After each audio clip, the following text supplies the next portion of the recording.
demander à Maël Lemoyle, donc adhérent et responsable du pôle développement durable chez Leclerc, de me rejoindre. Brice Denimal, directeur transformation impact positif chez Leroy Merlin. Simon Balderou, président de Phoenix. Et Christine Bouge, responsable environnement chez Périfem, que tout le monde connaît ici. Je redonnerai quelques chiffres. Le gaspillage alimentaire, c'est 135 € par an et par Français. C'est 3,8 millions de tonnes de nourriture encore consommables par an qui sont jetées à la poubelle. C'est beaucoup trop. 135 €, ça fait quelques pleins d'essence aujourd'hui à économiser pour les Français. Avec de l'actualité, bien évidemment, la loi Garot et la loi AGEC. Alors, ma première question pour Simon Balderou. Donc, Phoenix accompagne beaucoup d'enseignes et de magasins dans leur démarche pour lutter contre le gaspillage alimentaire et non alimentaire. Quels sont les moteurs que vous constatez pour les acteurs? Qu'est-ce qui mobilise aujourd'hui? Bonjour à tous et à toutes. Je suis ravi effectivement de pouvoir parler aujourd'hui de la lutte contre le gaspillage avec la mise en avant de Maël et de Brice, donc à la fois de l'alimentaire et du non-alimentaire. Et j'étais, pour parler un peu des motivations, j'étais très intéressé de voir ce matin, et je crois que Christine va en parler un peu après, de la motivation des consommateurs d'abord. On voit effectivement que les consommateurs ils plébiscitent les zones anti-gaspi, ils plébiscitent les produits en réemploi.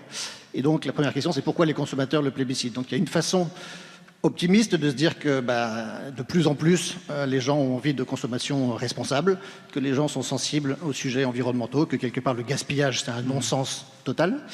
Mais il y a aussi une raison réelle, pragmatique, qui est que c'est la question du pouvoir d'achat qui est importante.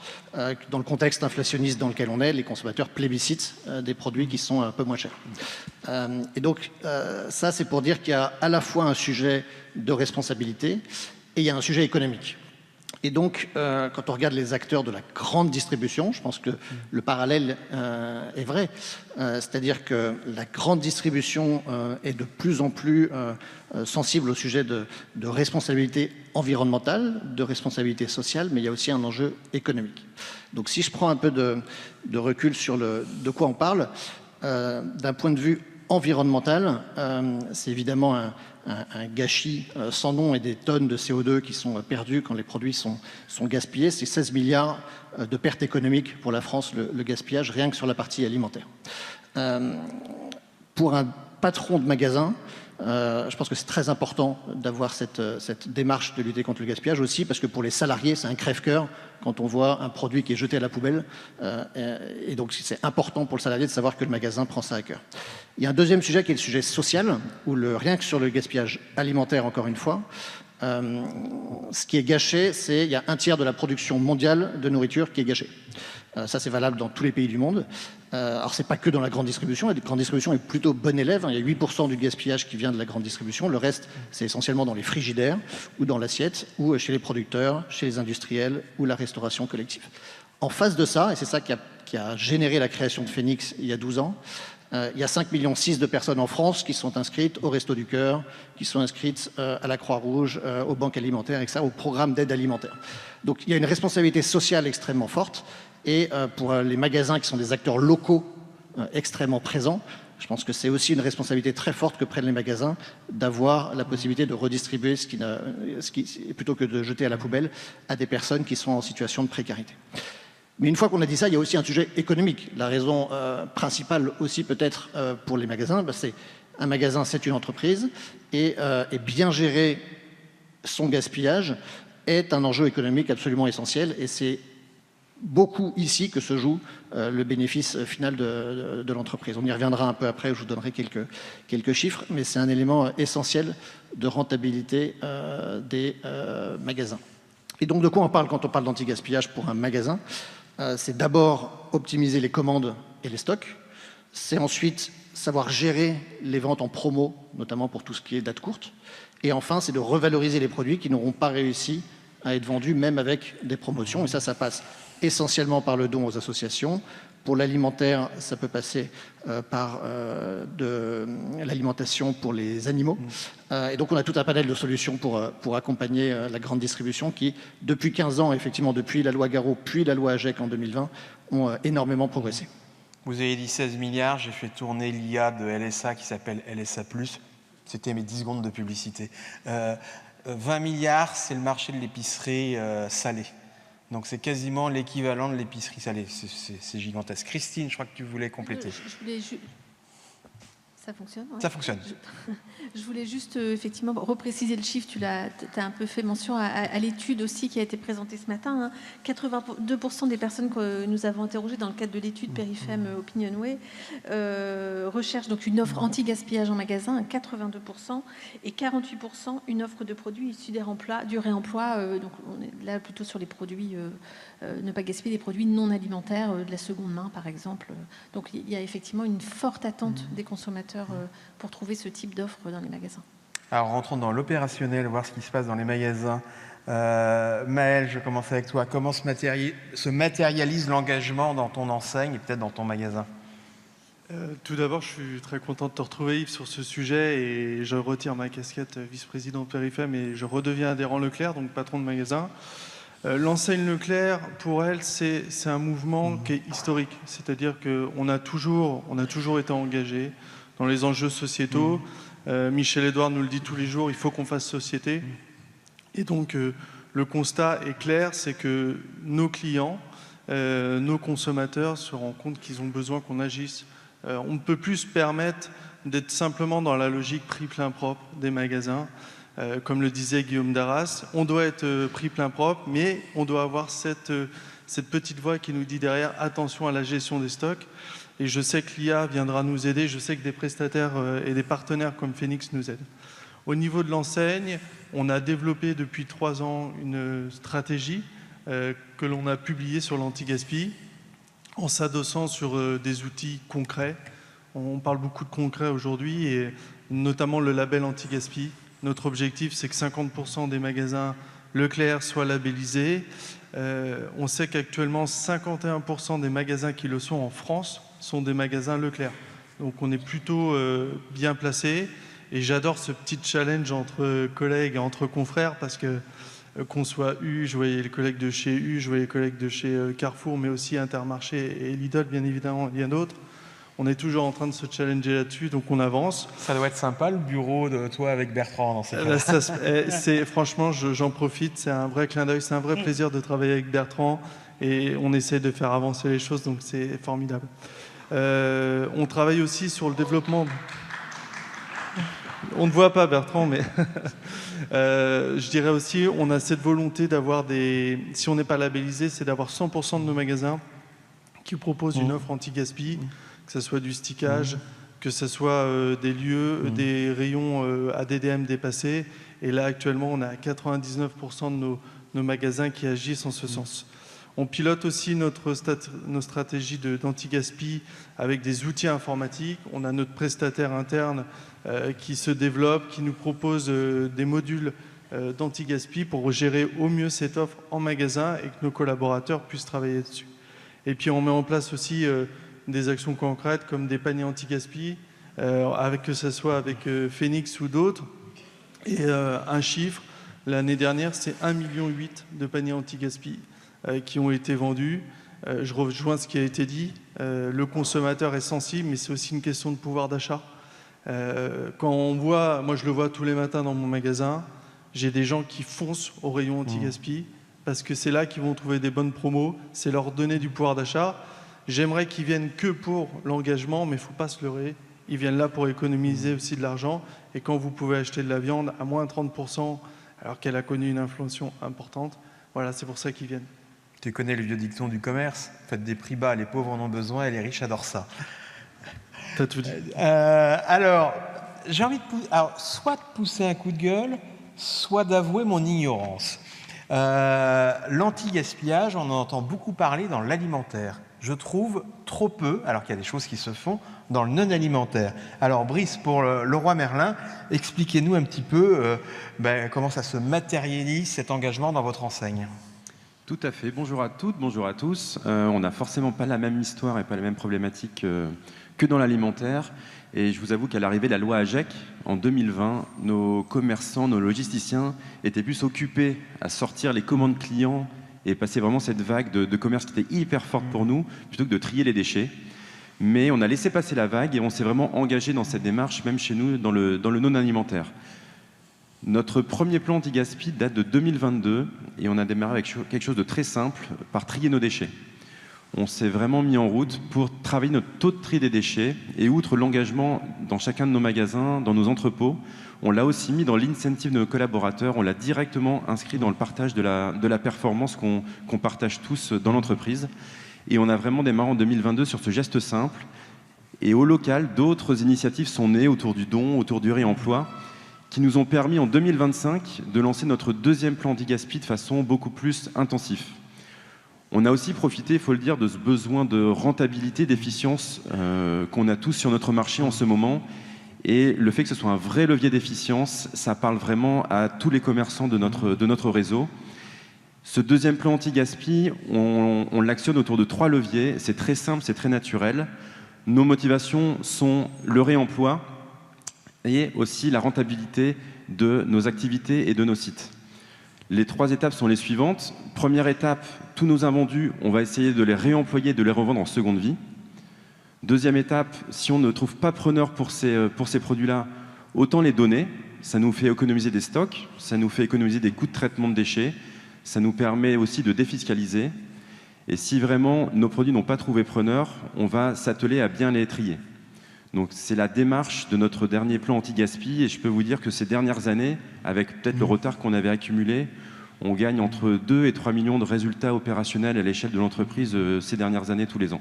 Alors Brice, maintenant parlez-moi carrelage, comment ça se concrétise dans un magasin ? Alors magasin par magasin, on utilise chez Leroy Merlin notre formule magique qui est de partager le sens et de partager vraiment partager la performance, les gains de performance qu'on a. Et aujourd'hui, c'est une démarche qui est implantée sur tous nos sites, que ce soit les entrepôts, le siège, les magasins. Le siège a aussi un grand devoir d'exemplarité là-dessus. Et on anime au quotidien, dans les KPI, nos logisticiens, le taux de tri de nos déchets. Ça fait vraiment partie de leur performance. C'est plus un sujet environnemental, c'est un sujet, c'est un sujet métier de gestion de nos flux, gestion de nos stocks, de qualité de nos stocks. Donc c'est vraiment le sujet qui est le plus avancé chez nous. On a un taux de tri à 82% aujourd'hui et on veut monter à 85 l'année prochaine. C'est le ratio de nos produits triés sur l'ensemble de nos produits jetés. Et grâce à Phoenix notamment, notre deuxième levier de don, on est en train de l'industrialiser. On a formé tous nos magasins là sur ce mois de mars. Donc on aura 140 magasins donneurs dès le printemps. On travaille avec un tissu de 150 associations autour de nous. Et en fin d'année, cette première étape, qui est celle qu'on cherche le plus, vendre et revendre, c'est vraiment notre métier et ce qu'on aime. On a investi beaucoup dans le digital pour trouver des solutions pour avoir 140 magasins qui pratiquent la seconde vie, déjà à partir de nos produits et demain à partir des produits qu'on pourra aussi récupérer, racheter sur d'autres gisements. Eh bien bravo. Maël, petit tour à Granville. Granville, concrètement, engagé historiquement comme le mouvement, labellisé depuis 2023, 3 étoiles la mention. On avait fait partie des magasins tests à l'époque pour les déploiements du label. Et concrètement, moi, ce que je voudrais vraiment m'arrêter, c'est l'intérêt du label. Le label qui a été développé, il faut saluer le travail qui a été fait et qui est toujours en train de s'améliorer, qui est en amélioration continue. Il permet d'embarquer les équipes. Il permet de donner de la visibilité sur ce qu'on fait. C'est vraiment un outil qui s'inscrit dans une démarche d'amélioration continue. Nous, depuis qu'on est labellisé anti-gaspi, concrètement, c'est environ 250 000 € économisés tous les ans, du fait, de la gestion des invendus. Ça, c'est une chose qu'on a tous en commun, mais au lieu de les mettre à la poubelle, vous pouvez faire du don aux associations. Et je sais que la France est avancée et on peut saluer quand même ces lois qui sont venues. Les lois ont du bon et celle-là en avait, c'est-à-dire qu'on a concrétisé avec les associations. Grâce à Phoenix, on a développé des exutoires. On a développé, par exemple, pour nos fruits et légumes, ils partent dans un zoo. Donc au lieu d'aller à la poubelle, là on a pu concrétiser avec eux. Tout le reste des produits alimentaires partent notamment dans des chenils. Et ça, c'est des exemples concrets. On a aussi développé la ramasse. Elle est beaucoup plus importante que ce qu'elle n'a été avant. En amont, bien sûr, on a le stickage des produits à date des rayons avec des dates dépassées ou des DDM, bien évidemment. On a aussi développé les systèmes de mise sous atmosphère de produits frais, où là, vous gagnez jusqu'à 10 jours de date. Donc concrètement, cette labellisation nous a permis d'accélérer, et grâce à Phoenix, on est vraiment passé à un niveau au-dessus. Tu as le droit à un joker, je ne devrais pas dire ça en tant que journaliste, mais tu penses quoi de l'initiative de Serge Papin sur le gaspillage alimentaire? Je ne sais pas pourquoi je savais que tu allais me poser cette question. Oui, mais tu me connais trop. Donc concrètement, cette démarche est bien évidemment louable. Nous, on souhaite vraiment essayer de réduire le gaspillage alimentaire. Néanmoins, il y a énormément de freins qui existent en magasin. On l'avait dit, mais quand il y a 10 kilos de viande, à qui on va les donner? Donc c'est un sujet qui doit être travaillé, on doit avancer, participer, et c'est ce que l'on fait. Alors, Simon, finalement, quels sont les besoins d'accompagnement des enseignes? Qu'est-ce qu'ils vous demandent aujourd'hui? Alors les besoins sont très différents selon qu'on parle d'alimentaire ou de non alimentaire. Si je parle d'abord de l'alimentaire, il y a un panel de services effectivement extrêmement variés et de besoins extrêmement variés. Nous on travaille avec plusieurs milliers de magasins en France dans l'alimentaire, à la fois des hypermarchés de type Leclerc, Intermarché U, à la fois des magasins de proximité, avec notamment tout le groupe Casino. Donc les besoins ne sont pas forcément les mêmes. Juste pour bien vous compreniez tous l'équation économique de l'anti-gaspillage, si on prend un hypermarché par exemple qui fait 100 millions de chiffre d'affaires, selon le baromètre qu'on a publié l'année dernière, il y a 1,1% de moyenne de taux de casse. C'est-à-dire qu'il y a 1 million d'euros, plus d'1 million d'euros de produits qui n'arrivent pas à être vendus à taux plein parce qu'au bout d'un moment, les gens n'achètent plus les produits à date courte. Il y a à peu près la moitié, une bonne moitié que les magasins peuvent réussir à revendre avec des promotions date courte, que ce soit en magasin avec des zones anti-gaspi ou que ce soit via les paniers, par exemple, qu'on peut mettre à disposition avec une application. Il en reste quand même beaucoup, donc il reste un demi-million potentiellement à écouler. Les associations caritatives, elles peuvent effectivement réussir à écouler la majorité de ces 500 000. Donc on parle de beaucoup de sous qui peuvent être économisés, notamment, et Gaël l'a dit, parce que l'État français met en place la réduction fiscale qui fait que 60% du prix de revient des produits qui sont donnés sont récupérés en réduction fiscale par le magasin. Ça, c'est effectivement assez unique et on peut souligner ça. C'est aussi la façon dont l'aide alimentaire est gérée en France. C'est-à-dire que l'État ne donne pas des subventions directement aux associations. En revanche, c'est via la défiscalisation que les industriels et la grande distribution peuvent donner aux associations qui derrière redistribuent. Donc cette mécanique-là, elle marche finalement assez bien. Et effectivement, dans l'économie, il faut ajouter le fait que quand il y a des récepteurs pour l'alimentation animale qui viennent, ça fait ensuite une réduction du coût de déchets, au-delà de tout ce qui est donné et vendu en date courte. Donc économiquement, il y a un gain essentiel. Donc ce qui est important pour les magasins et ce dont ils ont besoin, c'est un accompagnement très fort parce que déjà, une des premières problématiques dans la grande distribution, c'est que le personnel change beaucoup, donc les process doivent être en permanence entretenus. Il y a un besoin aussi d'avoir des process extrêmement carrés et une charte pour savoir rayon par rayon ce qui doit être fait à J-4, à J-3, à J-2, à J-1. Est-ce qu'on fait 30% de réduction? Est-ce qu'on fait 20% les derniers jours? Donc le fait qu'on travaille avec 10 milliers de magasins nous permet d'accompagner les magasins qui sont du coup pas forcément seuls à prendre ces décisions-là. Et ensuite, sur le sujet spécifique des associations, là, on parle de ramasses quotidiennes. Donc, tous les jours, il y a des ramasses qui sont effectuées dans tous les magasins de la grande distribution. Et donc, faire le pont entre le monde associatif, qui est avec des bénévoles, la grande distribution, qui a aussi beaucoup de choses à faire en permanence, c'est intéressant d'avoir un intermédiaire qui permet aussi d'être un peu le juge de paix sur est-ce que les produits qui sont donnés aux associations sont de bonne qualité, est-ce que l'association, elle, est bien certifiée, fait bien le travail, peut bien redistribuer dans les temps pour que les produits soient finalement bien utilisés. Si une association ne peut pas venir parce qu'elle est en vacances et elle est fermée, eh ben on fait tous les remplacements, etc. Donc, pour l'alimentaire, c'est un sujet du quotidien, permanence, tous les matins, et ça se joue tous les jours. Pour le non-alimentaire, et je finis là-dessus, c'est un peu différent, puisque là, le déstockage, il est exceptionnel. Il peut y avoir des gros stocks qui arrivent, et donc là, il faut être absolument réactif et avoir le réseau associatif pertinent pour trouver la bonne association au bon moment, qui a le vrai besoin d'écouler les produits avec les bénéficiaires qui en ont besoin. Et pour ceux qui sont fâchés avec les chiffres, si vous avez besoin d'idées de grandeur, 500 000 €, c'est pour un magasin de 100 millions. Les plus gros hyper, c'est plus de 200 millions, donc ça veut dire que c'est 1 million. Et pour les plus petits magasins, le taux de casse en général est supérieur, parce que les process sont moins optimisés, donc les montants sont aussi importants pour les petits magasins. Oui, il y a des choses à faire. Alors, petit tour de table encore, rapidement, si vous avez une idée, un levier d'action pour aller encore plus loin. On va commencer avec Brice. Moi, j'en aurais 2 plutôt que 1. On aime bien désobéir chez nous. Le premier, c'est que travailler sur l'anti-gaspi, ça nous pousse encore plus à réfléchir comment ne pas rentrer dans ce tunnel de réemploi. Et donc 2 leviers pour ça, l'éco-conception de nos produits. Plus nos produits sont réparables facilement, soit par le client, soit par nos équipes, et moins on devra les jeter ou les réemployer. Et donc on travaille avec nos marques propres beaucoup sur la conception, sur les pièces détachées. Et on développe aussi beaucoup d'ateliers de réparation dans nos magasins. On va investir sur ce levier de performance économique également. Et la deuxième idée, c'est que tous nos déchets ont de la valeur et ils vont en avoir de plus en plus dans les années à venir. L'aluminium, le cuivre, c'est des matières qui vont être de plus en plus difficiles à s'approvisionner. Et donc ces déchets, on va les revendre, on va les réemployer. On a déjà beaucoup de fournisseurs qui nous demandent à récupérer certaines matières. Donc le démantèlement et la revente de ces matières, ça va être vraiment un levier d'avenir. Maël, une idée? Moi, j'en ai 3. Là, moi, j'ai un timer. Voilà, alors, Et j'en ai qu'un. c'est allonger les dates et allonger les dates.